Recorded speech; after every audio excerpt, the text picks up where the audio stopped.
Bravo. J'ai beaucoup annoté ce livre. Toutes les citations, je veux dire. J'avais pas vu que t'avais mis des post-it. Je vais tellement te juger. Ne me juge pas. Bien sûr que si, je juge. Regardez-moi ça. J'ai jugé Ancha, je juge, il n'y a pas de raison. J'ai mis des post-it à chaque page.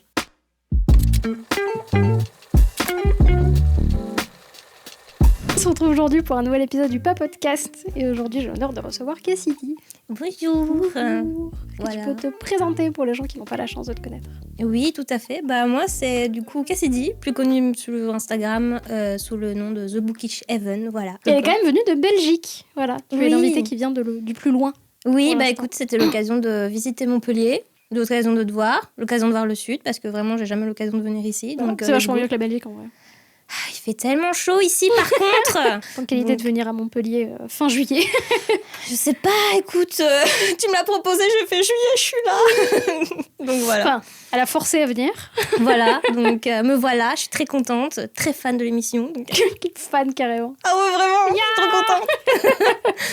Donc voilà. Est-ce que tu peux nous parler un petit peu de ton parcours en tant que lectrice, comment t'en arrivais un peu à lire Waouh, tout ça. Ouais. Ah, c'est dur. C'est partie des prérequis, tu le savais, hein. Ah mon Dieu, pourquoi je suis venue Alors... C'est la fin de l'épisode. Allez, au revoir. Bisous. Non, mon parcours, en vrai, il est pas du tout typique. Hein. On est vraiment dans un parcours très atypique. Moi, de base, je suis une lectrice hors du commun de par ma dyslexie, en fait.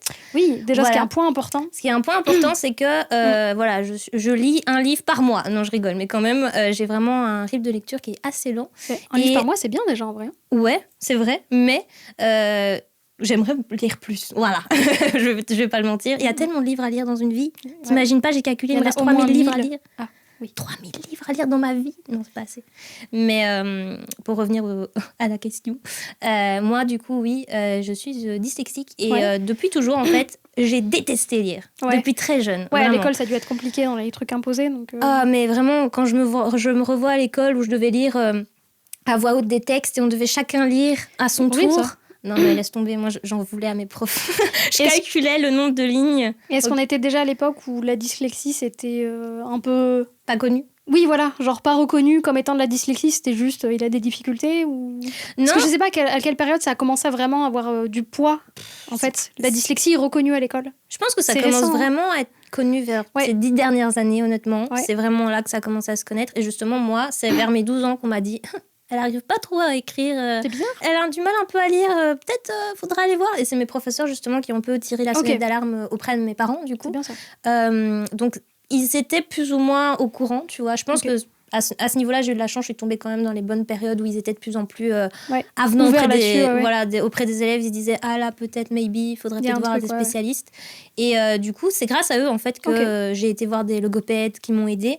Mais du coup des logopèdes, c'est des spécialistes chez nous du langage.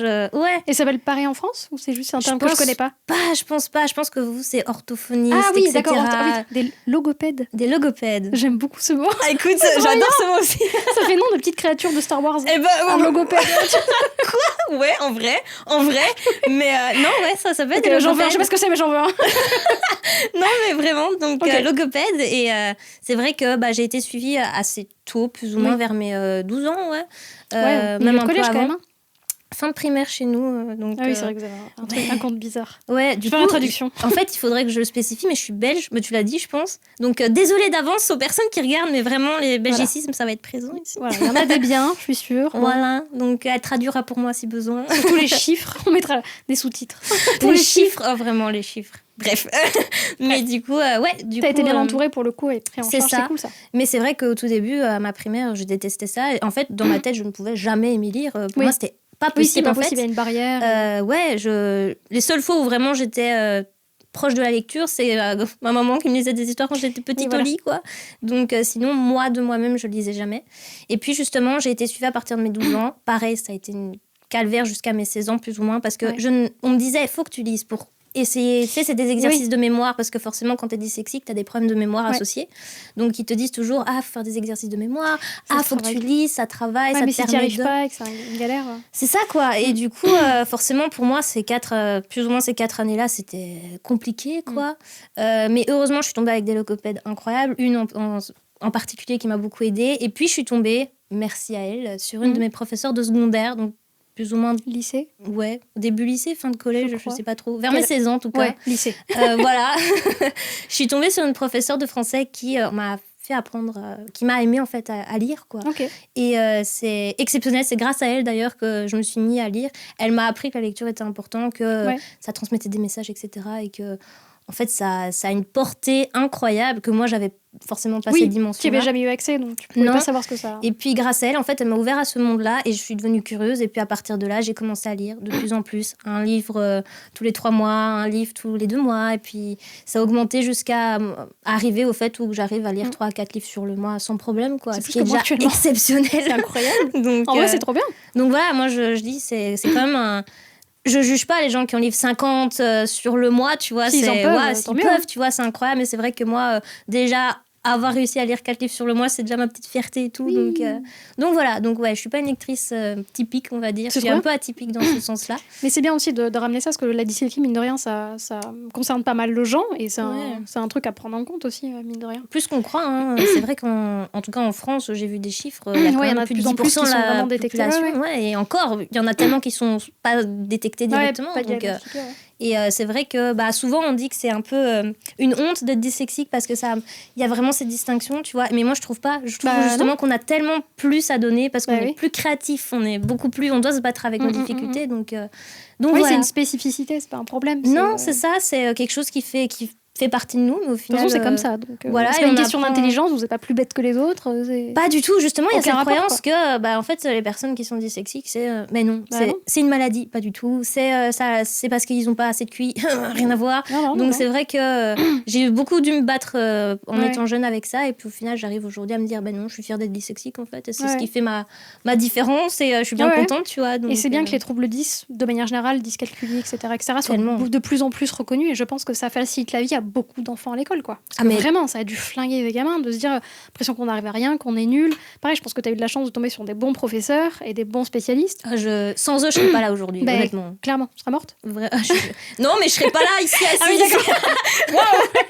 Non, mais je serais pas là ici, quoi. Oui, voilà. Mais c'est bien d'avoir eu la chance, que je pense qu'il y a plein de gens qui ont le même parcours que toi, qui sont pas tombés sur les bonnes personnes, qui ont ciblé ce truc-là, qui ont compris qu'il y avait une difficulté derrière, et pas juste il est con ou il a pas envie, quoi. Ouais, c'est ça. C'est très con, et malheureusement, je pense qu'avant notre génération, voire la tienne, il y avait très très peu de gens comme ça, quoi. Malheureusement, et par exemple, même mon père lui-même est dyslexique, et c'est vrai qu'encore aujourd'hui, il me dit franchement, je suis fière de toi que tu arrives à lire autant, parce que moi, j'y arrive pas. Je dis oui, mais papa, toi, t'as jamais été malheureusement suivi. Il a pas eu ce travail-là. Il a pas eu ce travail-là, parce que ça se travaille, ça demande du travail. Ne serait-ce que juste la reconnaissance, dire ok, je suis pas con en fait. Il y a une raison à ça. Mais loin de là, j'ai pas de problème, quoi. Non, mon père, il est fort dans tout, même la lecture. Et je lui parle de mes livres, il m'écoute pendant des heures parler des livres, mais c'est pas lui qui va les lire. Mais je veux dire, voilà, voilà, c'est quelqu'un qui est quand même intéressé. Et c'est vrai que ça le limite parfois dans certaines choses. Et je trouve ça dommage parce que lui-même, ça le frustre parfois. Et je me dis, mince, quoi. Il me comprend parce que forcément, quand j'ai été diagnostiquée, lui aussi s'est dit, c'est bizarre, c'est la même chose que moi. Ça lui fait pas mal, Donc il s'est dit, tiens, je sais pourquoi j'étais aussi mauvais à l'école parce que c'est pas adapté, quoi. Non, rien n'est adapté. C'est l'école qui est pas adaptée. C'est bien en France comme en Belgique, la scolarité c'est la merde. Mais non, écoutez, génial. Bon, bien entendu, il y a des professeurs incroyables, mais ça se compte sur les doigts d'une main. Mais faut tomber dessus, quoi. Ouais, voilà. Et j'ai eu cette chance-là, et justement, c'est d'ailleurs elle qui m'a conseillé le premier livre que je vais parler aujourd'hui. Cette transition incroyable. T'as vu ? C'est fou. Du coup, première lecture. Oui, alors le premier livre que je vais vous parler, donc c'est Ceux qui n'ont pas pu nous prendre, de Ruta Sepetys. Voilà, désolée, j'ai vraiment pas les noms des auteurs, moi ça me... Surtout, vous allez voir, j'ai que des autrices dans ma sélection. Ça, je suis fière. Girl power. Ah, vraiment. Mais par contre, les noms des auteurs d'avance, désolée. Mais... Non, on s'en fout, t'inquiète. Voilà. Donc, ce qu'ils n'ont pas pu nous prendre. Histoire traumatisante. Ouais, la couverture, ça a l'air pas drôle du tout. Alors, c'est pas drôle. Ça a l'air comme la mort. On commence mal ce podcast. Mais vraiment, c'est, je pense, le genre de lecture qui est nécessaire partout. Okay. C'est un roman historique, forcément. Okay. Mais sur un pan de l'histoire qu'on ne connaît pas beaucoup. C'est-à-dire que là, forcément, on est plongé dans l'ambiance de la Deuxième Guerre mondiale. On connaît régime totalitaire, pas sympa, beaucoup de victimes, etc. Sauf qu'ici, on ne va pas prendre sur l'aspect justement de la Shoah, etc., sur le génocide des Juifs. Ici, on va plutôt parler en fait du déportation, et en soi d'un génocide, de tous les anti-soviétiques de Staline, en fait. Ok, d'accord. Donc vraiment, une partie de l'histoire qu'on ne connaît pas beaucoup. C'est okay. ça, on va vraiment partir sur tout ce qui est la déportation qui s'est passée dans les pays baltes à cette époque-là. Okay. Et énormément de gens ont été déportés. Et forcément, dit comme ça donne pas envie de le lire, mais vraiment, c'est le genre de lecture nécessaire parce qu'on rencontre des personnages tellement humains. Un peu, forcément, c'est un livre qui se rapporte un peu à tous les livres d'histoire sur la Shoah, etc. Pareil, on a un arc narratif avec des personnages. Donc là, on a vraiment... on suit Lina et son petit frère qui se font déporter avec leur mère. Okay. Suite au fait que voilà, leur père est recteur, si je ne me trompe pas, de l'université de Lituanie, une université là-bas. Et en fait, à cette époque-là, toutes les personnes qui étaient avec un peu un grade académique étaient susceptibles d'être anti-soviétiques. Donc contre le régime à cette époque-là. Et Staline a dit non, mais je les aime pas, ces gens-là, ils vont foutre mon régime en l'air. On les fait déporter. Ça dégage. Et du coup, que ce soit des libraires, donc tu sais que techniquement tu serais déporté également, c'est génial. En fait, toutes les personnes qui ont accès à l'apprentissage, la médecine, les avocats, en fait, toutes les personnes qui seraient capables de défendre les gens contre ce régime se font déporter à ce moment-là. Et du coup, on les suit dans cette aventure vraiment pas voulue, où on les retrouve dans des trains bestiaux traités comme des animaux. Avec des centaines de milliers de personnes qui se font déporter. Des centaines de milliers de personnes qui, au final, on parle beaucoup plus de ce qui s'est passé chez les personnes juives, etc. Et de fait, c'est normal, mais eux aussi ont subi... Je pense qu'il y a toute une partie de l'histoire et plein de spécificités dont on n'entend pas parler. C'est ça, et je trouve que justement, ce livre met en lumière cette pan-là de l'histoire et c'est nécessaire, en fait. C'est instructif, ça t'apprend des choses. Ah, mais je l'ai lu à mes 16 ans. C'est vraiment le premier livre que j'ai lu. Grâce à elle, je peux vous dire, c'était traumatisant. Mais c'est la première lecture qui m'a marquée. Et tu vas bien Ça va. Non, ça va, mais c'est vrai que grâce à elle, en fait, j'ai vraiment un attrait spécifique pour les romans historiques parce que... Oui, ça t'a montré ce que ça pouvait te... Ouais, c'est vraiment... en tout cas, l'autrice avec sa plume... En fait, c'est pas une plume hyper poétique, etc. romantisée. Non, elle te raconte. Il y a des atrocités, on les vit avec ces personnages-là, mais elle en fait pas des caisses, quoi. C'est juste, il est mort. Voilà, regardez. C'est comme ça que ça s'est passé. Ça s'est passé comme ça. Et ce que j'ai vraiment aimé, c'est qu'on a vraiment des informations au compte-gouttes sur... un peu comme eux, sur ce qui se passe avec Hitler, avec justement Staline, tout ce régime à cette époque-là. Et ce que j'ai adoré aussi, c'est que l'autrice s'est beaucoup renseignée, en fait. Oui, je pense que t'es obligée de te documenter pour un truc comme ça. Mais elle-même, en fait, est issue de sa famille lituanienne, donc ses grands-parents ont vécu ça. Elle a été en Lituanie pour faire des recherches de terrain. Elle a interviewé énormément de personnes sur le sujet. Oui, vraiment un travail de terrain. Et je trouve que pour d'une personne, ça reste dramatique comme lecture, mais je pense qu'à nos 16 ans déjà, ça ouvre tellement sur le monde en général. On se dit, ok, l'histoire, on l'apprend en classe. Tu sais, en classe, tu dis, ouais, ok, ça mais tu la connais, tu le prends pas au sérieux, en fait. Ouais. Tu l'apprends comme si c'était quelque chose de loin, mais en fait, c'est pas si loin que ça. Et c'est vrai qu'avec ce genre de lecture, c'est une autre manière de vivre la chose. Et tu peux pas ne pas pleurer dans cette lecture. Oui, je veux dire, on est sur la grosse chialade, on est d'accord. On est d'accord, je veux dire, moi, tous les chapitres, je pleure pas. J'aime pas les gens qui pleurent. Je sais pas gérer les gens qui pleurent. Mais c'est vraiment un livre que je recommanderais. C'est d'utilité publique, quoi. D'utilité publique, quoi. Voilà, franchement, livre à lire, absolument. Parce qu'il est rigolo, c'est que le premier, donc tu parles beaucoup de romans historiques, et pourtant, t'as quand même pas mal de fiction et d'imaginaire. Oui. Donc c'est rigolo d'avoir un peu les deux pans comme ça. C'est ça, honnêtement je suis passée par un peu la grande porte avec les romans historiques, vraiment le truc qui de base fait hyper peur. Mais après, forcément je me suis intéressée à d'autres genres et je me suis intéressée notamment à la fantasy. C'est la première chose qui m'est tombée dans les mains en fait. Et parce qu'il y avait une bibliothèque dans mon école et... va savoir, peut-être la bibliothèque était très fan, mais elle avait beaucoup de fantaisie.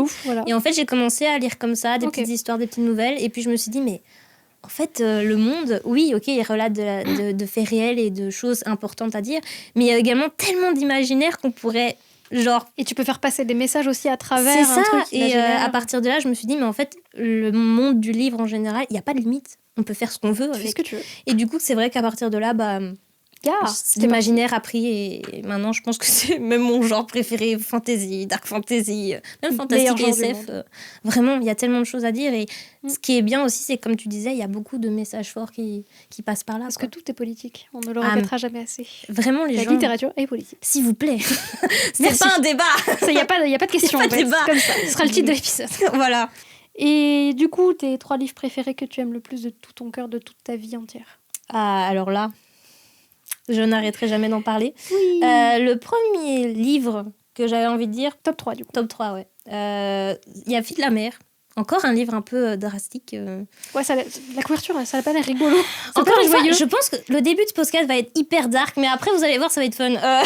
Après, là, ça va, on va se clasher après. Voilà. Et bah écoute, beaucoup de gens me disent qu'ils ne le connaissent pas. Pourtant, je pense encore une fois que c'est d'utilité publique. Lisez-le. Même heureusement si que t'es là. Voilà, j'aime bien vous parler de lecture dramatique, mais écoutez, voilà. Donc, Fille de la mer. Comment vous dire ? Cette lecture, j'ai jamais autant chialé de ma vie. Voilà. Plus qu'avec le premier ? Plus encore, ouais. Parce que là, forcément, ça touche encore plus spécifiquement un groupe de femmes de tout âge. Et là, je pense que ça m'a d'autant plus parlé parce que je l'ai lu encore plus âgée. Je pense que je l'ai lu il y a 2 ans, quelque chose comme ça. Et forcément, moi, tout ce qui touche aux droits des femmes, etc., voilà, je veux dire, je suis une femme. On est un peu concernés, ouais. On est un peu concernés, tu vois. Bonjour, c'est nous. Coucou. La moitié de l'humanité. Vraiment, un petit peu.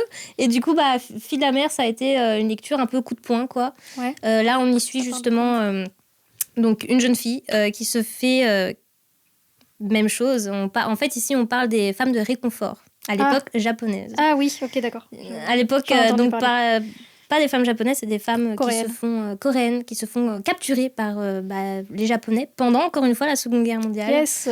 Pour être utilisées comme femmes de réconfort. Ça sous-entend ce que ça sous-entend.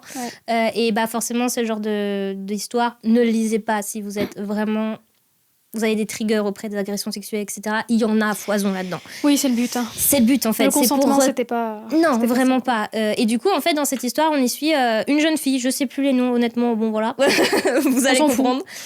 Donc, on y suit une jeune fille qui va sauver sa petite sœur d'un enlèvement auprès de la plage, parce que du coup, on suit un groupe de femmes qui sont des plongeuses en Corée. Ça se fait beaucoup encore aujourd'hui.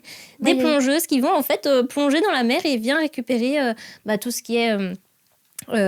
octopus, etc. Enfin, je sais pas comment dire, mais bref, sur une petite île, il y a que elles qui font ça, elles sont très très vieilles. Voilà, c'est des brutes en apnée, elles nourrissent l'île comme ça. Je n'ai jamais vu des femmes aussi fortes, franchement. J'ai vu un documentaire après là-dessus, j'étais genre, mais what ? Et du coup, en fait, un jour, un soldat japonais arrive sur la plage et la grande sœur était justement en train de plonger. Et elle voit sa petite sœur au bord de la plage qui n'avait pas encore l'âge justement de plonger, qui se fait approcher par ce soldat. Forcément, on sait ce que ça sous-entend. Ouais. Elle court auprès de sa sœur, réussit à lui dire de partir et de s'enfuir.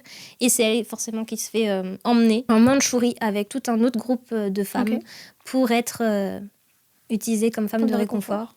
Et vraiment, c'est un livre, encore une fois, coup de poing, de par le fait qu'on a vraiment ce suivi. Encore une fois, la plume... Elle n'est pas poétique, c'est pas romancé, c'est des faits. Encore une fois, l'autrice s'est beaucoup renseignée. Ça te présente des faits. Exactement, et encore une fois, c'est un autre pan de la guerre que forcément, nous, en Europe, on n'en parle pas énormément, mais pareil, beaucoup de femmes en Asie ont subi ce genre d'agression. C'est ressorti il n'y a pas très très longtemps, il y a 3-4 ans, là justement, il y a un truc où le Japon a reconnu ces trucs-là et a reconnu l'existence officielle des femmes de réconfort. Elles se sont battues pendant des années, après s'être battues pendant des années, elles ont enfin été reconnues. Le gouvernement japonais a reconnu en fait toutes les atrocités qu'il a fait, parce que forcément, trop tard à ce qui paraît. Ça compte des milliers de victimes, on va pas se cacher. C'est vrai que c'est une lecture où mon côté femme ressort énormément, parce que en fait je m'imagine à leur place et je me dis mais c'est pas possible de vivre un calvaire pareil quoi. Et qu'à toutes les époques il y a des trucs c'est ça quoi, et c'est dramatique parce qu'en final on n'apprend pas nos erreurs les gars, enfin ils apprennent pas leurs erreurs, non forcément. mais voilà quoi, donc c'est vrai que il a été écrit quand? Il est récent? Non, il a déjà honnêtement je sais pas. Je pense que c'est plus vers 2020 qu'il est sorti, si je me trompe pas. Donc mais il est pas sorti il y a 20 ou 30 ans quoi. Non, il est vraiment sorti je pense en 2020. Cette version 2020. Je vais sous-titrer. 2020. 2020. Donc voilà. 2019.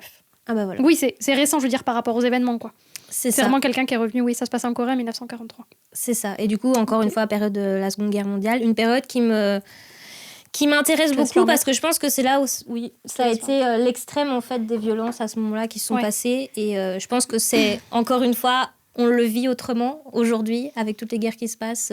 Ça fait peur, hein, on va pas se cacher. Quand on revoit ce qui s'est passé dans l'histoire, on se dit mais en fait l'histoire se répète. Oui. Et on n'a pas envie de ça en fait. C'est cyclique. Si, spoiler. C'est cycliste. C'est cycliste. Non, pas les cyclistes. On va peut-être pas aller aussi loin. La guerre c'est suffisamment dure comme ça, on va pas aller jusqu'au cycliste. Mais voilà quoi. Donc encore une fois une lecture que je ne cesserai jamais de recommander auprès des gens, parce que même si forcément... Voilà, c'est pas une lecture que je mettrai entre toutes les mains, on va pas se mentir, je vais pas donner ça à une enfant de 14 ans, quoi. Mais si c'est pour se renseigner auprès de la guerre, lisez-le, en fait. Oui, c'est instructif, ça apprend des choses. C'est ça. Un pan de l'histoire un peu trop oublié. C'est ça. Ok. On arrête de chialer là ou pas? Allez, oui. Passons à quelque chose d'un peu plus sympa. C'est la fête. Top 2, je l'ai en poche, on me l'a offert, je l'ai toujours pas commencé. J'en entends parler depuis. Oui, bah ça va. Mais lis-le, qu'est-ce que t'attends? Mais vraiment, je l'ai mis en haut de ma pile parce que vraiment, ça fait depuis sa sortie, j'en entends beaucoup de bien. Ah, honnêtement, je pense que c'est le genre de lecture, ça te transporte. Si t'as besoin de vraiment sortir de la brutalité des choses, de la vraie vie. Laissez-moi m'enfermer dans un monde fictif. Honnêtement, c'est le genre de trilogie qui te fait du bien. Okay. Alors, faut savoir, normalement, il est catégorisé en young adulte. Oui, il est classé en young adulte. Il tend un peu vers la jeunesse quand même. Voilà, mais justement, je pense que ça fait du bien à tout le monde. Honnêtement, c'est imaginatif, c'est bien fait, c'est du fan family. Ok. Ça parle de quoi? En gros, ici, on va suivre Prudence, une jeune fille qui, en fait, a des pouvoirs. Certains pouvoirs, elle rêve, et dans ses rêves, elle voit l'avenir. Okay. Sauf que forcément, elle est un peu mise de côté de son village terrestre. Voilà. Pardon, j'ai spoilé. Elle a été du coup mise de côté par son village parce que forcément ça fait un peu peur. De même, elle a également des bases en médecine, etc. Donc elle est un peu vue comme... C'est une sorcière, quoi. Ouais, un petit peu. C'était l'alchimie, la médecine, il y a quelque temps. C'est ça, quoi. Donc elle est un peu considérée, voilà, un peu à part. Elle fait peur. On la veut pas. Et en fait, ce monde-là dans lequel elle vit, il est divisé en deux parties. Donc on a le monde du haut et le monde du bas. Littéralement, ils sont appelés comme ça? Oui. Okay. Monde du haut et monde du bas. Monde du bas, c'est le terrestre, là où Prudence habite. Et le monde du haut, pour les terriens, si on peut dire ça comme ça, il est un peu étonnant, un peu mystérieux. On se dit, mais qu'est-ce qui se passe? Autant ça fait peur, autant on a envie d'aller le voir parce que forcément, là-bas, les alchimistes, ils en ont des inventions qui permettent de vivre dans ce haut monde. Okay. Et en fait, dans ce haut monde, un jour, va tomber du ciel un bateau pirate. Parce que dans ce bateau pirate, justement, je pense qu'on le voit sur la couverture. Ouais, sur le poche, je crois qu'il est en gros dessus. C'est ça. Si tu l'ouvres, je pense à la première page. Est-ce que tu as la carte aussi du bateau? Ouais, ici. Que je trouve très jolie, je me permets. Magnifique. Tada.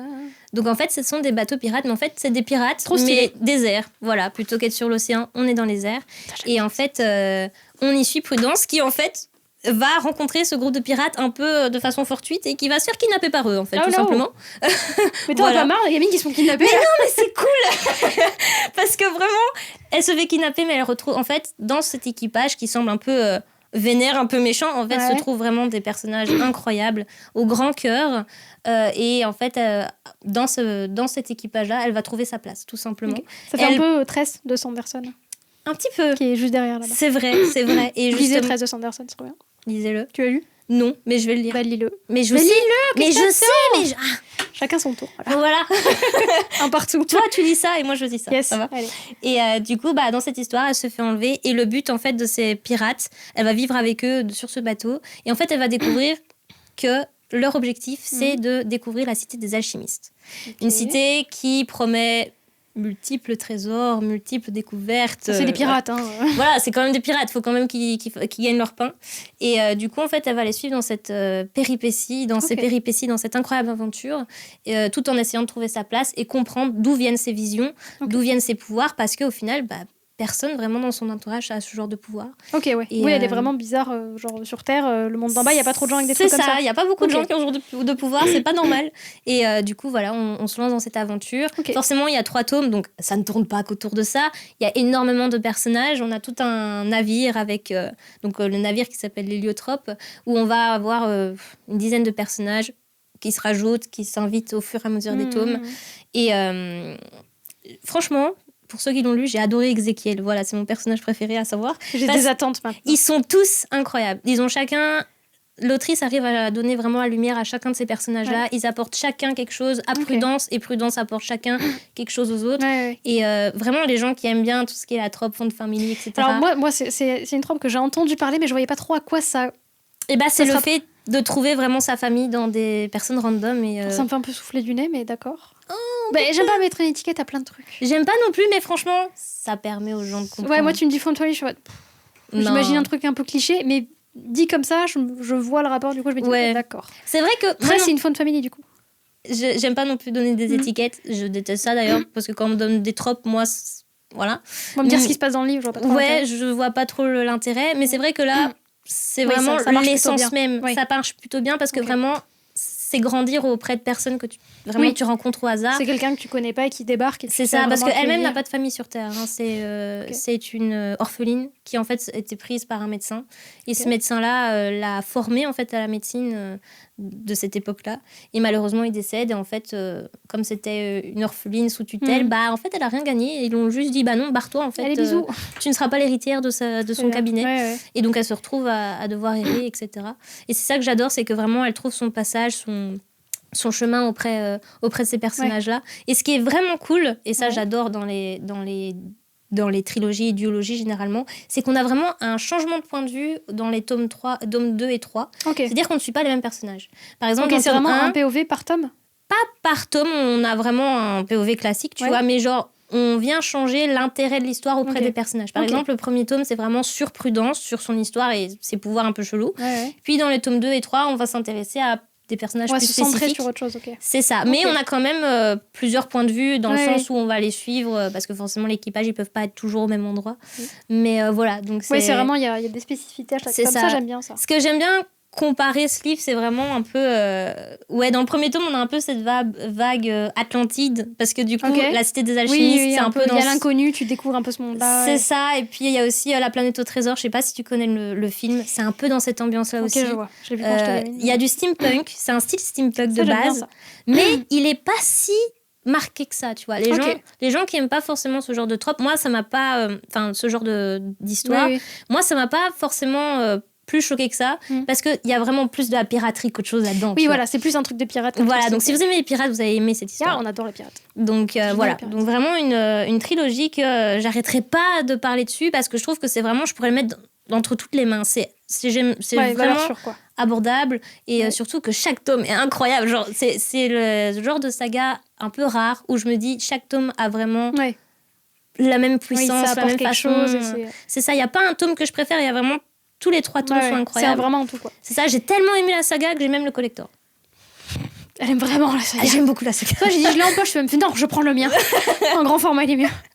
Un petit peu. Question, il y a un truc que j'ai un peu peur. Je lis un peu moins de young adult maintenant, d'ado et young adult. Ça me gêne pas parce qu'il y a des trucs super en ado et young adult. Genre, Ewilan, c'est la fantasy ado et c'est incroyable. Donc, je sais pas dans le côté réducteur, c'est dans le sens où c'est souvent des héroïnes qui sont très jeunes. Et j'ai un peu peur dans une gamine qui est jeune et en fait c'est l'élu, elle est trop forte et machin. Tu vois ce que je veux dire ? D'accord. Est-ce qu'il y a ce truc-là ? J'ai peur que c'est un peu genre elle débarque de nulle part et en fait elle sait tout faire. Après ça peut être bien fait. C'est tellement fait que des fois c'est pas toujours bien fait en fait. Genre Kéléana. Ouais. Oh, j'ai pas lu moi. j'ai pas lu moi. C'est juste ce que tu veux dire. C'est vraiment l'opposé, vraiment, c'est l'extrême de ce genre-là et que j'ai trouvé absolument insupportable. Justement, je pense que Prudence, en tout cas le personnage principal, Prudence, a vraiment cette sensibilité dans le sens où elle n'est pas forte. Tu la rencontres, elle n'est pas dans son... c'est pas... Je connais tout, etc. Justement, on est vraiment dans ce cheminement de... Elle va apprendre plus sur elle-même. C'est un shonen, quoi. Un petit peu. C'est vraiment ça. Fin de famille shonen. C'est vrai que c'est un peu ça, mais forcément, elle va avoir un peu de la force dans le sens où elle a des pouvoirs un peu surnaturels et que personne a. Ça, c'est ok. Si c'est bien fait, c'est ok. Mais honnêtement, c'est bien fait. T'as vraiment pas cet aspect, putain, elle est badass, elle tue tout le monde et voilà, tu vois. Non, c'est vraiment le genre de personnage qui a des sensibilités, qui est justement vachement protégé par l'équipage, parce que l'équipage... elle a que 17 ans, la meuf. C'est un bébé, quoi. C'est un bébé, genre vraiment... Donc, genre, calme-toi, reste dans un coin, on s'en occupe, quoi. C'est ça, quoi. Donc, forcément, on s'attache à elle pour son innocence et par la façon dont elle apprend sur elle. Mais je la vois vraiment pas comme un personnage badass qui va tuer tout le monde. Non, pas du tout. C'est vraiment... Ça, j'ai un peu peur. C'est un peu facile, je trouve. C'est vrai que c'est facile. Moi, ça me gêne. S'il y a des gens qui se retrouvent là-dedans, il n'y a pas de problème. Moi, c'est pas trop mon truc. Non. Mais là, franchement, c'est pas ça qui... Non, il y a des personnages plus forts que d'autres dans certains aspects, mais ils ont chacun un peu tous leur vulnérabilité, etc. Donc honnêtement, non, on ne se retrouve pas ce genre de dynamique. Ça me fait très penser à Tress. Hein. Vraiment. Il y a vraiment ce truc-là. Il faut que je le dise. Je pense que si t'as kiffé ça, je pense que tu vas adorer Tress. Et vu que j'ai adoré ça, il y a des chances que j'adore ça. Ah oui, mais franchement... Mais moi, c'est un one-shot, c'est pas une trilogie. Oui, c'est vrai. Mais la trilogie... attends, c'est une trilogie. Chaque tome, c'est plus ou moins 300 pages. Ça va. On est sur 600, je crois. Donc honnêtement... Ouais. Tu peux le lire facilement. Il se lit facilement. Parce que ça y ressemble beaucoup. Sur plein de trucs. Écoute, j'en prends bien note. Parce que t'as déjà lu du Brandon Sanderson ? Non. C'est ça que je t'avais déjà dit. Il faut absolument que je lise. J'ai commencé sur le tard, la lecture. Je peux pas avoir découvert tous les auteurs et autrices. Non, mais non, je commence où je peux. Sanderson, il faut que tu lises. C'est ultra... Enfin, c'est... Ouais, je sais, il faut que je lise. Mais vraiment, à chaque fois que je vois les épisodes de podcast où vous en parlez, je suis là genre, je dois le lire, mais j'ai trop de livres, mais je vais le lire. Commencer par Tress, en vrai, c'est pas mal. Moi, j'avais lu Warbreaker en premier, mais il est plus costaud et plus sérieux, celui-là est plus léger. Genre, par exemple, donc t'es pareil, tu suis Tress qui débarque sur un bateau pirate, on s'en fout de l'histoire et du contexte, et genre, t'as des personnages de l'équipage qui sont présentés avec des noms, et à un moment où l'auteur, il parle d'un personnage, il l'appelle Doug, parce qu'il dit qu'en gros, Doug, c'est un prénom qui est vachement répandu chez les pirates. Il dit, du coup, tous les autres personnages, on va les appeler Doug. Donc c'est des Doug. C'est juste les Doug. Ok. Voilà, donc dès qu'il y a un personnage pas nommé, genre c'est No Name 01, tu vois, il l'appelle Doug. Il dit le Doug l'amène, la Doug l'amène faire ça, machin. C'est juste des Doug. C'est pas perturbant. Non, c'est génial. Parce que vraiment, c'est génial, c'est incroyable. C'est à mourir de rire. Bah écoute, moi je trouve ça génial. Mais vraiment, faut que je lise. Vraiment, dès la première page, les 3 premières lignes, je te ferai lire la première page, tu vas avoir envie de le lire, c'est sûr. Me donne pas envie, j'ai déjà trop de livres dans ma poche. C'est pas le problème. Je suis là pour vous donner envie de lire des livres, les gars. Allez, c'est merde. Bon. Donc vraiment, il faut absolument que tu le lises. Vraiment. Et du coup, ça m'y fait beaucoup penser. Donc s'il y a des gens qui ont lu ce livre-là et qui connaissent pas très, ça peut les donner. C'est un double recommandation. Waouh, mais franchement, on est tellement efficace. C'est tellement ça. Waouh, des machines quoi. Allez quoi, incroyable. Et du coup, ton top absolu. Pareil, j'ai beaucoup entendu parler de cette autrice-là. Ah, cette autrice-là, mon Dieu. Elle fait plein de trucs très très cool. Je crois que j'en ai un ou deux d'elle. Je l'adore tellement. Vraiment, j'entends beaucoup de bien, vraiment. C'est fou parce que autant ses lectures sont tellement originales. Je pourrais pas comparer à un autre auteur ou autrice. Vraiment, elle a son monde et elle nous amène des bangers à chaque fois parce qu'à savoir que c'est une autrice qui sort un livre par an, je pense. Donc, ce qui est quand même... Faut y aller, hein. Elle est prolifique, quoi. Et là, forcément, moi, j'ai connu avec sa première duologie. Ok. Donc, c'est L'épée, la famine et la peste. Les couvertures sont incroyables en plus. Incroyable. J'ai vu le truc, j'ai dit, c'est bon, vous aimez la dark fantasy, vous aimez des personnages complexes, vous aimez des personnages plongés dans un univers avec des êtres hyper terrifiants, genre, vous aimez pas les araignées, le lisez pas forcément, parce que là-dedans, les araignées, il y en a partout, d'accord.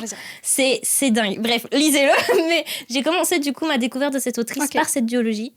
J'ai été tellement fascinée par l'attrait qu'elle a pour l'écologie, parce qu'elle a une plume très engagée, que ce soit auprès des femmes, de la place des femmes, du droit des femmes, mais également au niveau de l'écologie, au niveau de la nature, au niveau de l'environnement, des animaux. Surtout les animaux, ils prennent énormément de place dans chacun de ses romans. Forcément, dans L'épée, la famine et la peste, ça va être les araignées. Un petit peu, même avec les loups aussi. Les loups aussi, ils reviennent beaucoup dans ces livres. Oui, il me semble qu'il y a un truc avec des loups, je crois. C'est ça.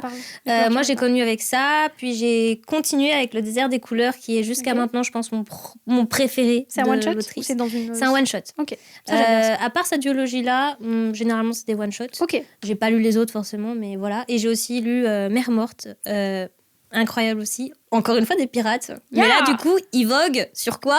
Sur les fantômes des animaux disparus de l'océan. Oh non. Voilà. Et en fait, il n'y a plus d'océan.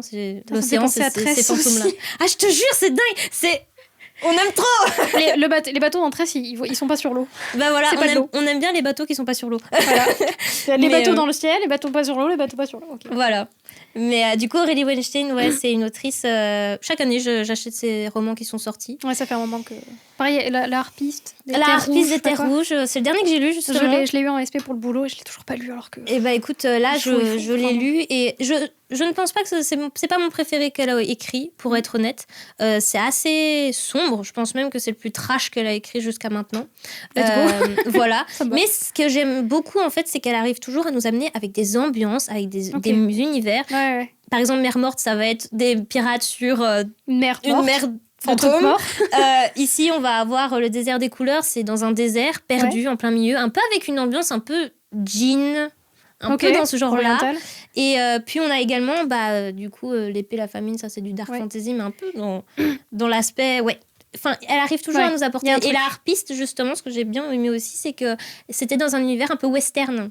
Ok. Western, c'était original, franchement. C'est riche. C'est très original parce que dans le monde où on est plongé dans ce monde-là, c'était vraiment... Il court après une harpiste, un être qui n'a pas de tête, une femme qui a une harpe à la place de la tête. C'est ce qu'on voit sur la couverture. La couverture est stylée aussi. Ouais, elle fait peur, purée. Et vraiment qui domine dans le désert. Okay. Et, en fait, on a des êtres qui se greffent des bouts d'animaux pour avoir des pouvoirs spécifiques. C'est très dark. Ok, on va se concentrer sur celui-là. Voilà, les autres sont trop... Faut pas partir dans tous les sens. Voilà, mais du coup, Aurélie Weinstein, Désert des couleurs, je pense que c'est le plus poétique aussi. Je pense que c'est ça aussi. J'ai une plus grosse sensibilité pour celui-là parce qu'elle nous amène avec une poésie, c'est dingue. On est plongé ici, donc on suit 2 personnages principaux. Donc on a d'abord Irae.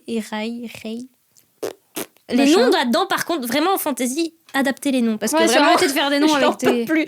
C'est Irae, I-R-A-E, je crois. Donc c'est une jeune fille, pareil, qui est un peu exclue de son... Cabalraï. Pardon. Tes souhaits. Donc on a Irae, qui est une jeune fille qui est un peu exclue de l'humanité dans laquelle elle vit, parce que, ah oui, dans ce monde, on est plongé dans une humanité très réduite, parce qu'en fait, elle se concentre sur un volcan. Voilà, l'humanité s'est réfugiée dans un bout de volcan. Parce que... quitte à être quelque part dans le monde, dans un volcan, je suis pas sûre que ce soit le meilleur endroit. Volcan éteint, je le précise. Mais ça pue. Voilà, ils se sont réfugiés au cœur d'un volcan, parce qu'en fait, le monde qui l'entoure, en fait, se fait envahir par un désert, donc le désert des couleurs. Et en fait, les couleurs, c'est parce que c'est comme des espèces de grains de sable qui, en fait, lui-même est coloré de par les souvenirs des gens.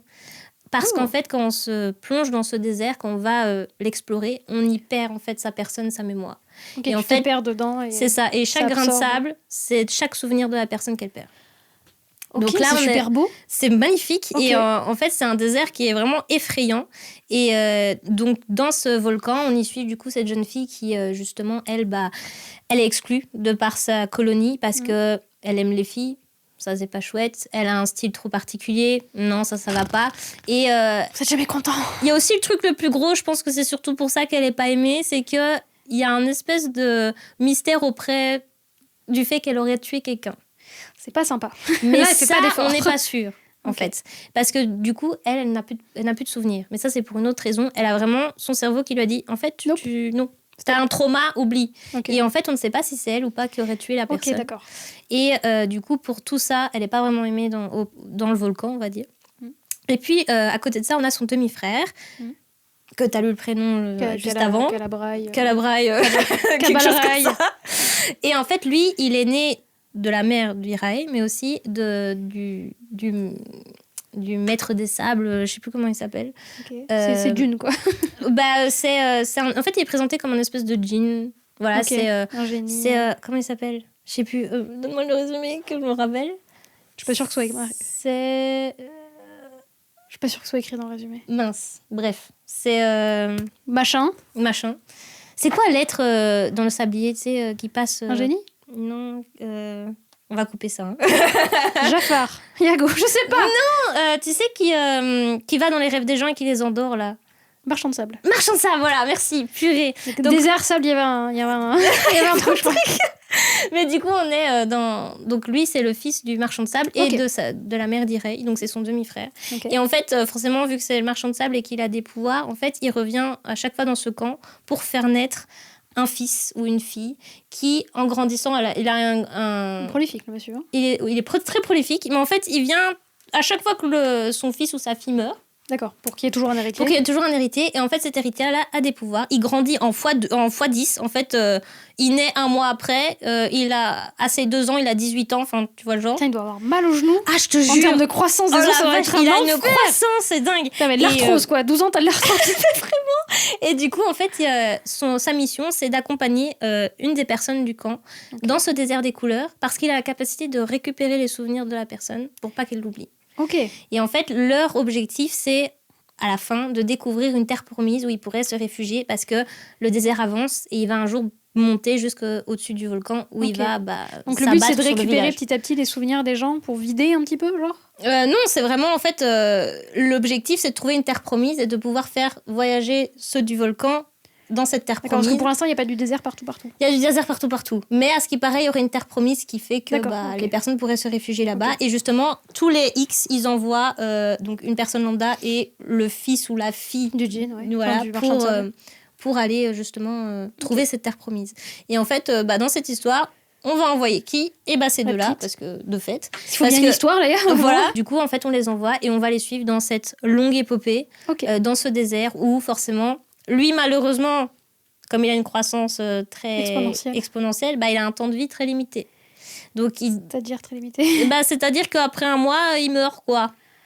Ah oui, c'est vraiment très court, quoi. Très court. Et en fait, ils envoient... C'est ça, vraiment. Donc, l'idée, c'est... Enfin, après quelques mois, il meurt. Et du coup, l'idée, c'est de faire un maximum de chemin pour essayer de creuser des puits pour le prochain. Ok, pour essayer... Ouais, c'est une exploration, parce qu'en fait, chaque année, il y en a qui y vont. Et en fait, tous les X, il y en a qui y vont. Et le problème, c'est que c'est tellement loin, le désert est tellement long qu'en fait, ils se meurent là-bas, quoi. Et donc, on y suit... ces deux-là, un aigle qui les accompagne, qui fait un peu le télégramme entre le village et eux pour leur dire on est toujours en vie, tout va bien. Voilà. Au revoir, bisous. Et puis un quatrième personnage qui n'est d'autre que le désert lui-même. Ok, ça j'aime bien ça. Et parce que forcément il y a des événements qui vont s'y passer, c'est pas aussi rose que ce qui paraît. Vraiment dans ce désert-là tout est dangereux. Le désert la nuit, le désert le jour, il y a des êtres. Il y a des loups chantants, bref. Il y a des trucs, quoi. Il y a beaucoup de choses qui s'y passent. Et en fait, tout est raconté avec une telle poésie et une telle originalité dans l'univers. C'est vraiment... On y suit des personnages. Irae, forcément, qui est dans une phase un peu compliquée. En fait, elle va grandir à travers cette aventure. Ouais. Et en fait, c'est ça que j'ai adoré. C'est vraiment voir l'évolution de ces personnages-là. Parce qu'on a une fille qui a vraiment marqué par la vie. Et un être qui vient de naître, innocent comme pas possible, qui adore sa sœur, mais qu'elle n'aime pas forcément, parce que forcément, c'est son demi-frère, d'un être bizarre. Enfin, voilà quoi. Il y a beaucoup de choses qui s'entrelacent, et en fait, à eux deux, ils vont grandir à travers cette aventure. Okay. Est-ce qu'ils te retrouveront la terre promise ou pas ? Ça, c'est à vous de le découvrir. Tu spoil la fin. Voilà. Alors, en fait, c'est là-bas, sur ta gauche. C'est ça, quoi. Mais du coup, avec beaucoup de poésie, elle nous raconte en fait cette épopée et cette aventure incroyable, quoi. Ok.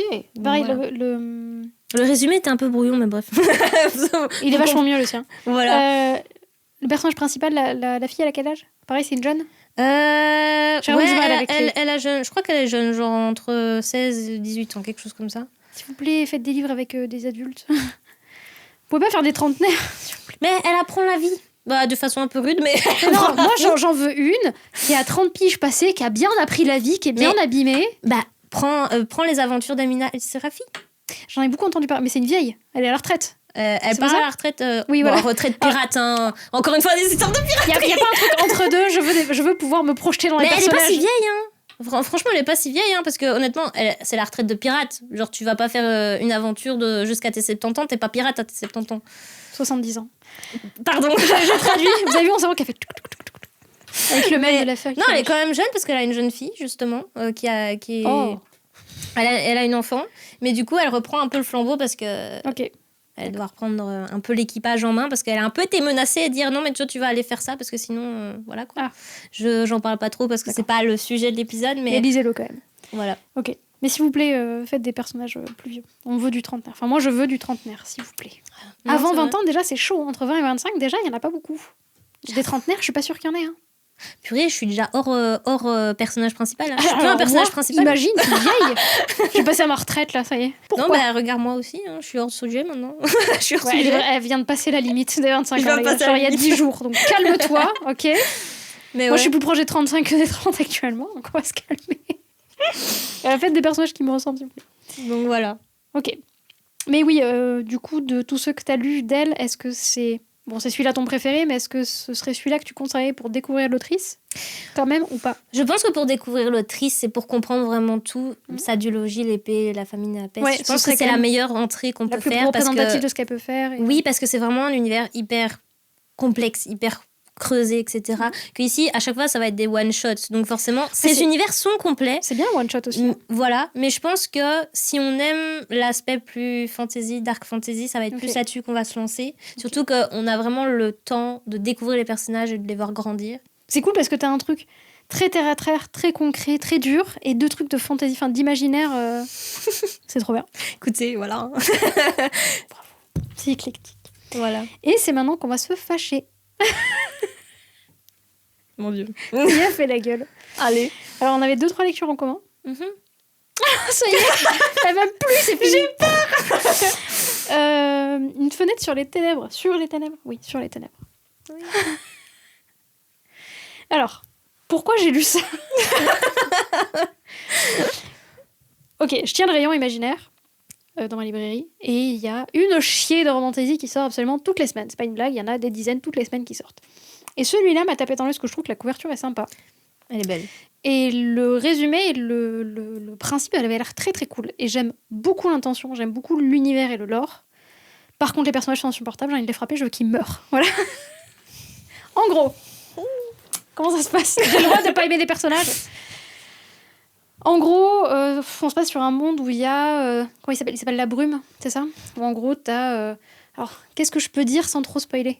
Le truc du berger de la brume, c'est le truc de base, on est d'accord ? Okay. En gros, t'as le berger, qui est un peu le roi humain, qui a passé un pacte avec l'esprit de la forêt. C'est ça. En gros, l'esprit de la forêt était vénéré. Et les gens ont arrêté de vénérer l'esprit de la forêt. Du coup, il a créé cette brume qui prend de plus en plus de place et qui bute un petit peu... tout le monde, en fait. Voilà. Donc, tu touches la brume, tu crèves, quoi. Sauf qu'il y en a qui crèvent pas. Il y a tout un principe de carte. Carte de providence. C'est ça. Putain, ça m'est revenu pouf comme ça. Waouh. Qui est assez stylé. En plus, sur l'édition reliée, t'avais une carte. En plus, avec... magnifique. Franchement, le principe de base est très très cool. On est sur une magie qui sent le sel. C'est très original, honnêtement. Il y a vraiment un truc assez à ambiance. C'est très sensitif. C'est ça. Et franchement, c'est très cool. C'est super. Le principe a l'air trop cool. Il y a toutes les cartes de providence. Chaque carte, t'en as plein qui sont en duo. Et du coup, elles ont des pouvoirs différents. Et t'as la carte du cauchemar, je sais plus qui est unique, je crois. Et bref, il faut réunir toutes les cartes. Bref, je vous raconte pas l'histoire. Franchement, le truc de base, j'étais ultra hypée. Je me suis dit, ok, je vais kiffer. Sauf que c'est de la romantasy. Encore une fois, je critique pas la romantasy. Si vous adorez ça, mais les gars, moi, tant que les gens lisent, je suis contente. C'est juste que je déteste la romance. Et tout le concept et les façons de ficeler de la romantasy, c'est tout ce que moi je n'aime pas. Je dis pas que c'est pas bien, je dis que j'aime pas. Ok ? Je juge pas. Vraiment la tolérance ici. Mais juste, on accepte. Enfin, le personnage principal, comment ça s'appelle ? Elspeth. Comment tu prononces ça déjà ? Il y a TH à la fin, vous me faites chier. Je suis dyslexique. Je prononce pas. Machine. Elle va s'appeler Machine. Elle est faite en scénarium, c'est-à-dire qu'elle n'a absolument aucune personnalité et elle ne fait des choses que pour faire avancer l'histoire. Je ne comprends pas ses réactions et tous ces trucs. Le love interest, il pue la merde. Il est hyper énervant. Il est blond, il est ténébreux, il est mystérieux, comme tout le love interest de toutes les romantaisies.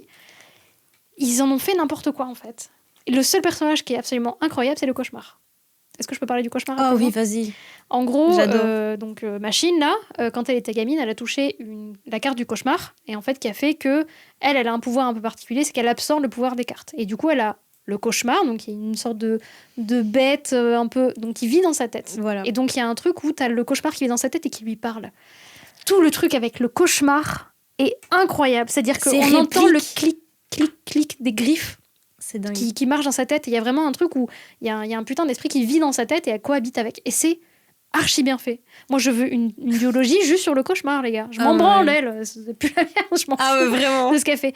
Et vraiment, il y a tellement... Et c'est pour ça que je pense que je l'ai autant pas aimé au final, parce que j'avais des attentes et j'ai été déçue, parce qu'il y a un potentiel énorme. Et je trouve que c'est gâché. Et c'est pour ça que j'ai autant pas aimé. C'est une biologie, j'ai quand même commencé le 2. Je l'ai lâché parce que j'étais à une période où je lâchais beaucoup les livres. Ça m'arrive, je lis 10 pages et après j'y reviens un an après. Donc j'ai prévu de le finir, même si j'ai pas aimé le premier. Et qu'apparemment le 2 est pire en termes de romance que le 1. On se centre sur des nouveaux personnages. C'est ça. En fait, je trouve que c'est un peu plus sympa que Machine et son copain là. Honnêtement, si t'as pas aimé le premier tome, le deuxième tome relève quand même un peu dans le sens où on passe sur 2 autres personnages. Oui, s'il vous plaît, merci. Et en fait, oui, il y a une romance encore une fois, mais... Ouais, le début a l'air rigolo. C'est ça. Je me dis pourquoi pas. Voilà, mais je veux dire, on passe vraiment... Ce que je trouve incroyable auprès de l'autrice, c'est qu'elle a pris, on va dire, elle a osé passer du personnage du premier tome à ce couple qui était bien établi, à un deuxième... on va y revenir, que forcément, qui était sur le second plan, qui n'existait quasiment pas. Oui, c'est vraiment des personnages secondaires qui passent au premier plan. C'est ça, et je trouve que c'est ça qui l'a rendu fort, parce que si t'as pas forcément aimé le tome 1, je pense que le tome 2 pourrait te plaire, parce que c'est une autre optique, une autre façon de voir les choses, et forcément, on avance davantage dans l'histoire, donc il y a beaucoup de résolutions, etc. Il y a moins de cauchemars. Mais il y a moins de cauchemars.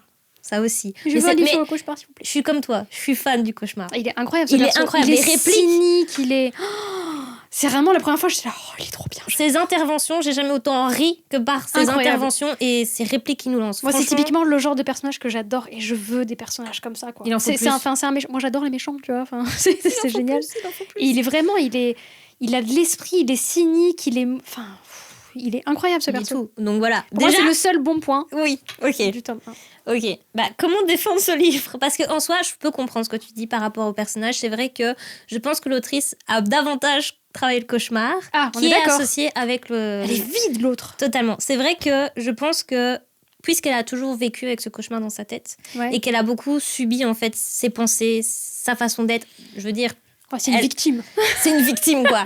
En fait, elle a grandi autour de ce cauchemar très jeune. Donc, je pense que forcément, toi, elle te semble vide parce que forcément, elle est associée à ce cauchemar. Non, mais même dans tous ses choix et ses... Oui, mais il n'y aurait pas d'histoire. Il n'y aurait pas d'histoire. Non, mais il faut pas justifier les réactions des personnages pour faire avancer l'histoire. Je suis d'accord. C'est pas comme ça qu'on écrit une bonne histoire. Je suis d'accord. Mais je pense que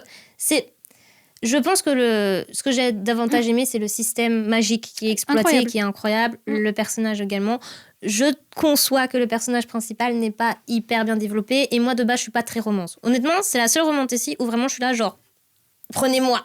Parce que forcément, j'ai plus aimé l'environnement dans lequel on était plongé. Et je pense que j'ai aussi été biaisée par rapport à ça. Mais encore une fois, les personnages en eux-mêmes, la romance... J'ai trouvé que c'était quand même plus ou moins équilibré. C'est pas ça qui prend quand même toute l'histoire. On a quand même beaucoup de la quête, etc. Ouais, mais t'as beaucoup de trucs qui sont justifiés parce que... Oh là là... C'est une romantécie. C'est bien ça le problème. Ça reste dans les traits de la romantésie. C'est vrai que j'aurais aimé que ce soit une simple fantaisie parce que le système en lui-même est incroyable. Ah non, mais l'ambiance est incroyable. En plus, pour décrire l'ambiance, c'est trop bien. Elle l'écrit super bien. Elle écrit super bien. Moi, je l'ai lu forcément en VO, donc... Tous les mots que tu as balancés, moi je les savais pas. Mais c'est vrai que forcément, je trouve qu'elle a vraiment eu une idée incroyable. Le lore est incroyable. Mais malheureusement, c'est vrai que pour les personnes qui ne sont pas fort romantasy, ça peut être compliqué. Personnellement, moi, c'est passé, donc ça peut passer, parce que forcément, j'ai été trop impliquée dans l'histoire en elle-même, dans ce qui nous cache derrière, parce que forcément... avec cette histoire de berger, avec cette histoire d'être magique, il y a tout un truc qui est construit avec cette brume. Moi, j'ai vraiment lu pour avoir cette résolution que j'ai appréciée, parce que forcément, on répond à toutes nos questions. Ok. Je vais pas vous spoiler, forcément. Donc, c'est pas une fin ouverte, on est vraiment sur une fin qui nous donne toutes les réponses, où vraiment, on a une... Voilà, j'allais spoiler. Mais on bip.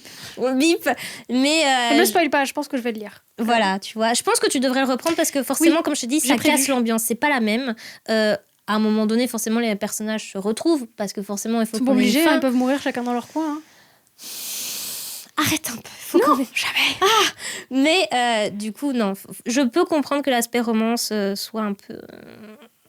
En fait, dans l'absolu, j'ai pas de problème fondamentalement avec des romances. C'est juste quand c'est un peu gnangnan. Et encore une fois, c'est pas une critique. Il y a des gens qui adorent lire des trucs gnangnan. Enfin, c'est juste, je pense que c'est moi le problème, je suis aigrie. Mais j'aime beaucoup quand c'est les personnages qui portent le truc. Là, c'est pas le cas. C'est-à-dire qu'elle a un world building qui est incroyable.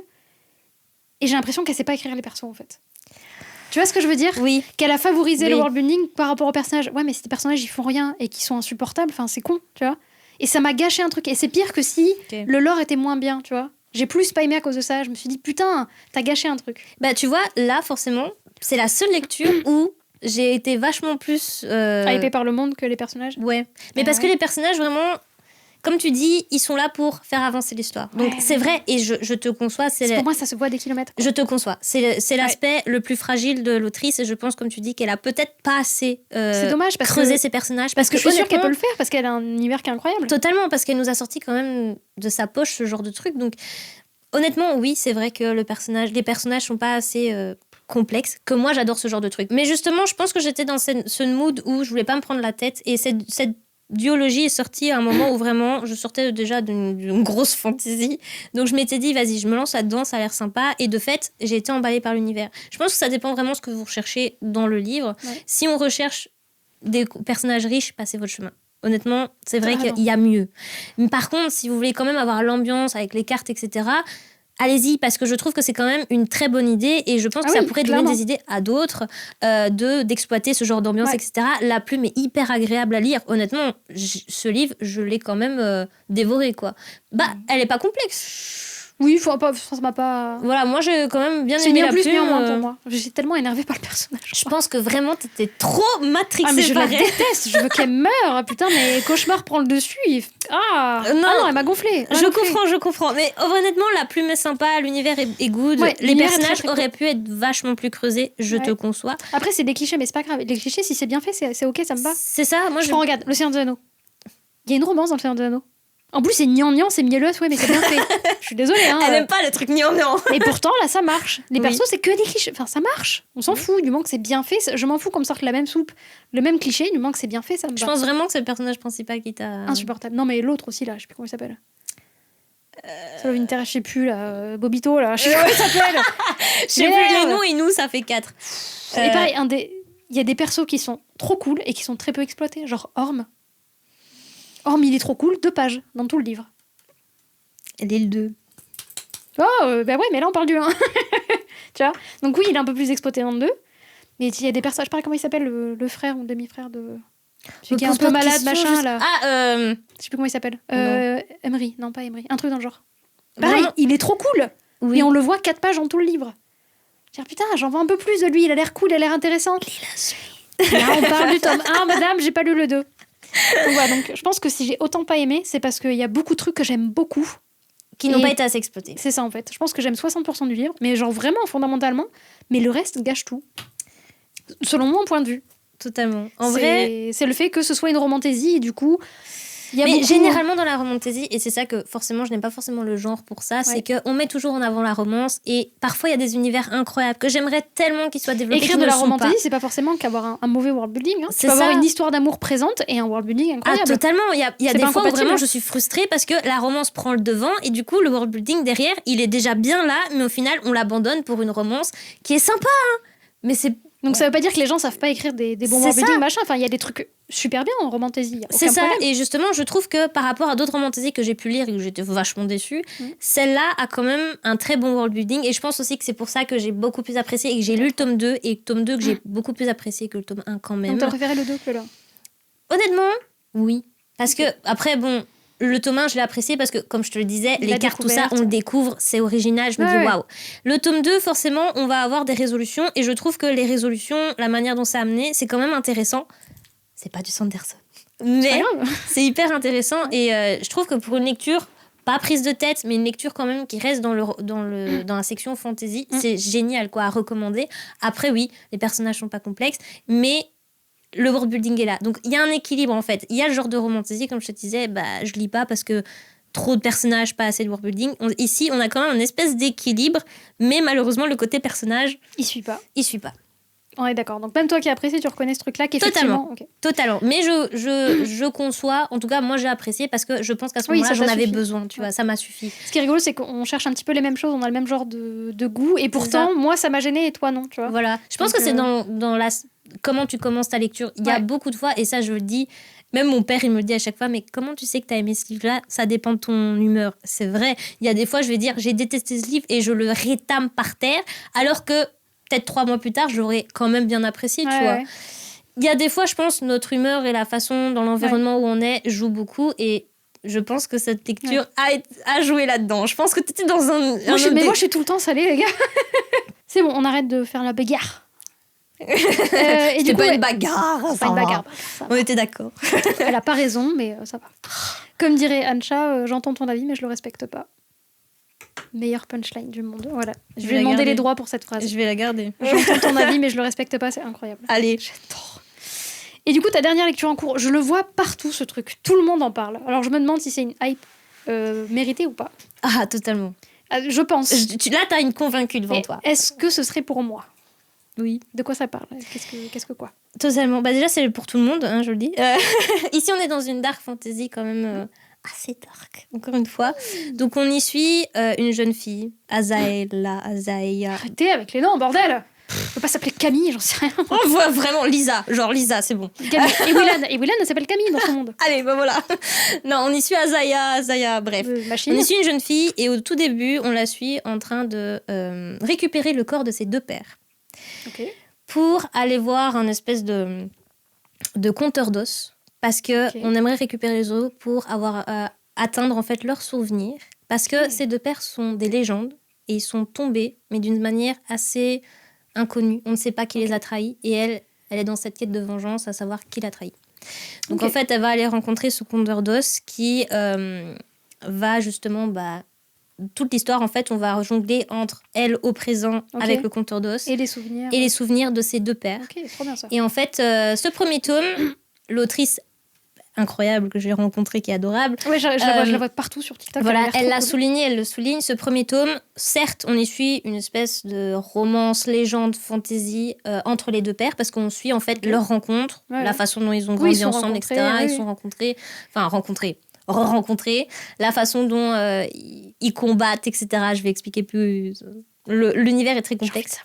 Et en fait, on y suit donc Hélion et Tauros, le dragon et l'oiseau. Et en fait, leur légende a passé les continents.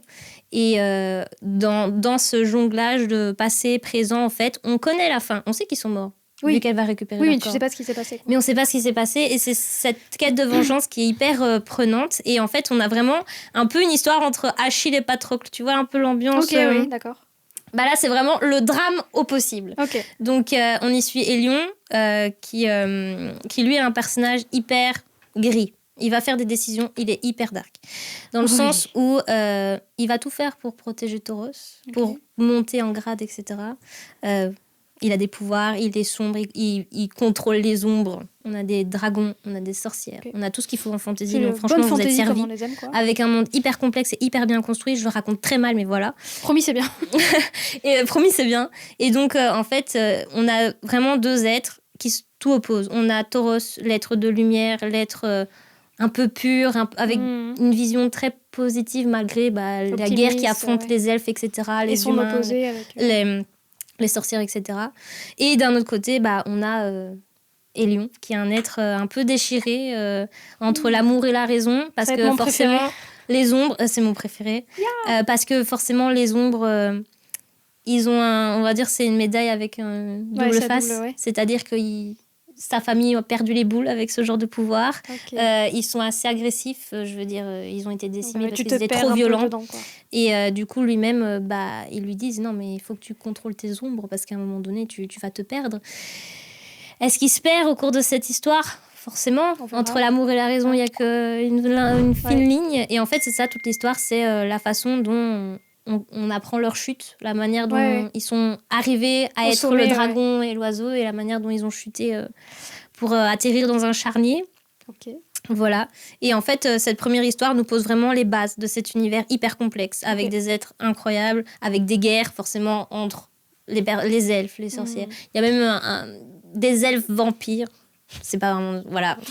L'être suprême. Un aspect vampirique, en fait, qui sort. L'autrice elle-même s'est dit qu'elle s'est beaucoup inspirée de plusieurs êtres, fantasy, etc. Et c'est incroyable. Franchement, je pourrais pas vous décrire cet univers tellement il est complexe. C'est en combien de tomes ? Alors là, on est en premier tome. Il est prévu en 3 tomes, il me semble. Ok, en théorie, ce serait une trilogie. Voilà, normalement. Là, on a ce premier tome qui retrace le passé.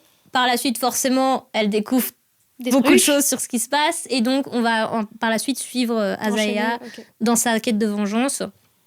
Et c'est qui c'est les méchants à la fin ?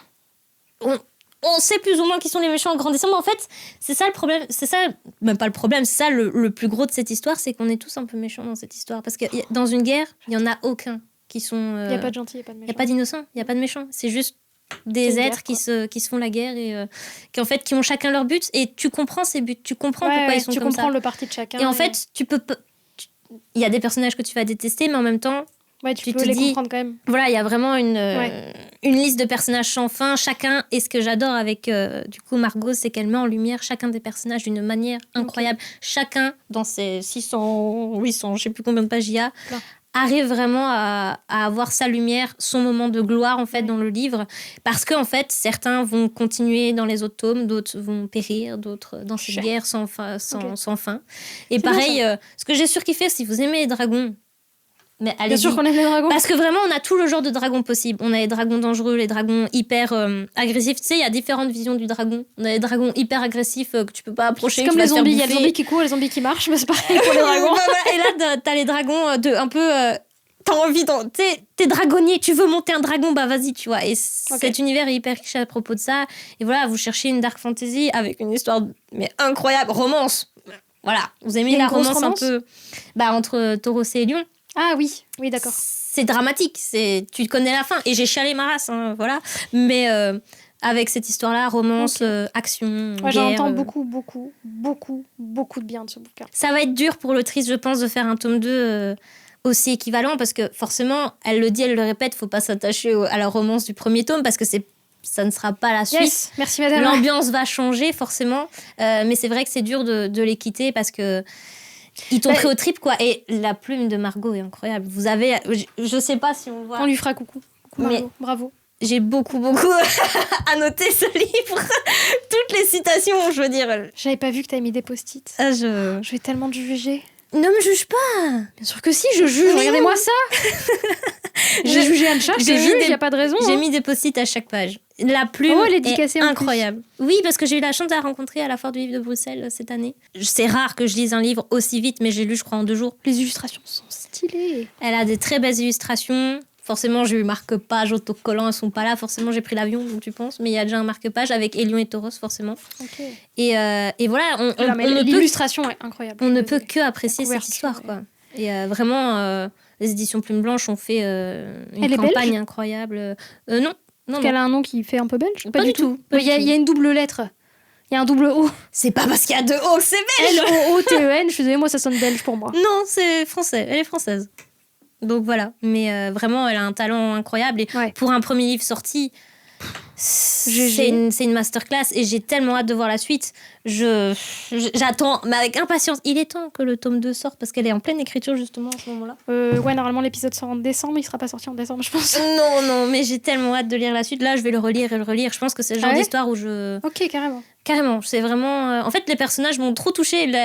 Leur histoire... Moi, j'ai été touchée par Achille et Patrocle et j'ai un peu retrouvé cette ambiance-là. Pareil, j'ai vraiment retrouvé l'ambiance... on ne parle pas, c'est pas tout beau, c'est pas tout blanc, tout gris. J'adore quand ça finit tout noir, c'est vraiment gris. Tout est gris, en fait. Et c'est ça que j'adore, c'est qu'on a vraiment des personnages, au contraire une bonne fenêtre sur les ténèbres. De Machine et Bobito, là. Voilà, on a vraiment ici des personnages... tu peux compatir à leur cruauté. Oui. Et tu peux que comprendre ça parce que même moi, je me suis dit, je pourrais réagir comme ça en vrai. Si ça touche les gens que j'aime, oui, bien sûr. C'est bien, ça c'est bien écrit, c'est bien réfléchi, c'est hyper bien réfléchi, c'est bien complet. Donc j'arrêterai jamais d'en parler de ce livre et vraiment allez voir en tout cas le. Je vais partir, je vais laisser les caméras, on en parler pas en 2 ans. Voilà. Mais en tout cas, allez voir les réseaux de l'autrice, elle en parle beaucoup mieux que moi. Très en plus, très chou. Totalement. Très très chou. On lui fait totalement. Des bisous. Bravo à toi. Promis, je vais lire ton livre. Voilà. On a fait le tour, mais c'est bien. Parler plein de trucs. Ouais. C'est ultra riche. T'as vraiment 2 trucs qui peuvent être complètement opposés. Des gens qui vont lire que du roman historique pendant la guerre très triste. Et de la fantaisie avec des pouvoirs et des dragons, ça n'a aucun sens. Je trouve ça génial. En plus, j'ai hésité, mais vous savez pas à quel point elle est méchante. Hein. Elle nous fait choisir des livres, là. Elle nous fout la pression en disant, mais il faut que tu ramènes ça. N'importe quelle lecture, mais tu dois choisir, tu dois pas dépasser. Et je voulais ramener littéralement toute ma bibliothèque, faut le dire. Les mangas... Je voulais trop en ramener. Et elle en a pas ramené. Non, parce que vraiment, ces livres-là m'ont trop touchée. Ramenez-moi des mangas, bordel. J'en ai eu qu'un sur 11 épisodes. Mais vraiment, je te jure. Ramenez des mangas parce qu'il y a des mangas qui en vaut la peine. Mais oui, c'est trop bien les mangas. Ça a complètement sa place au milieu de tout ça. Parce je suis désolée. Comme je le dis, je suis une lectrice qui mange de tout, qui lit de tout. Je suis une grosse dévoreuse de tous les genres possibles et imaginables. À part la romance. Ne m'en voulez pas. Vraiment, j'ai rien contre vous, mais c'est pas mon truc. Voilà, c'est pas mon truc. Mais en tout cas, fantasy, dark fantasy, roman historique, SF, il y a de tout. Manga, BD, voilà. J'aime beaucoup me renseigner là-dessus et je suis fière de ma sélection. Voilà. Moi, je suis un peu déçue que t'aies pas pris de manga, mais c'est pas grave. Pardon. Merci beaucoup. Merci à toi. Je suis trop contente que tu sois là. Mais moi, ça a été vraiment une super expérience d'être là. Vraiment bravo à Mélo et son copain Nico, franchement. Il a fait un travail incroyable. Bravo l'équipe. Donc voilà, bravo l'équipe. Il applaudit derrière, je te vois applaudir. Yeah. Et dis-lui des trucs gentils, applaudissez-le et dites-lui qu'il fait du super boulot. Parce qu'il vraiment un boulot de malade. Vraiment, les invités qui sont là. Je suis honorée d'être là en tout cas. J'ai été honorée d'être là. Tu vas avoir un badge. Je suis montée jusqu'à Montpellier. Okay. Hein. C'est vrai, ça t'est descendu jusqu'à Montpellier. T'as compris. Donc voilà. Est-ce qu'on ne devient pas international maintenant? Ah, totalement. Waouh, c'est trop bien. Totalement. Et tu peux te la péter. Franchement, un peu. Un petit peu. Ouais, c'est très très cool. Et merci beaucoup d'être venu, c'était très cool. Nous on se retrouve du coup le mois prochain. Donc normalement ce sera le programme de 2026. Oh my god. Voilà, actuellement on est en juillet 2025. Voilà. Donc le prochain Bison qui sortira après celui-là, ce sera 2026. C'est dingue. On verra ce qu'on vous réserve. C'est dingue. Et j'ai hâte. Je serai là en commentaire. Et celui d'après, fin février, donc sera pour les 1 an du podcast. Donc on verra, on vous réserve des trucs que vous verrez. Ça passe si vite. C'est dingue. Ça grandit vite, hein. On les voit pas grandir. Oh my god. On va avoir 1 an. Voilà. Merci, des bisous. On se retrouve le mois prochain. Au revoir.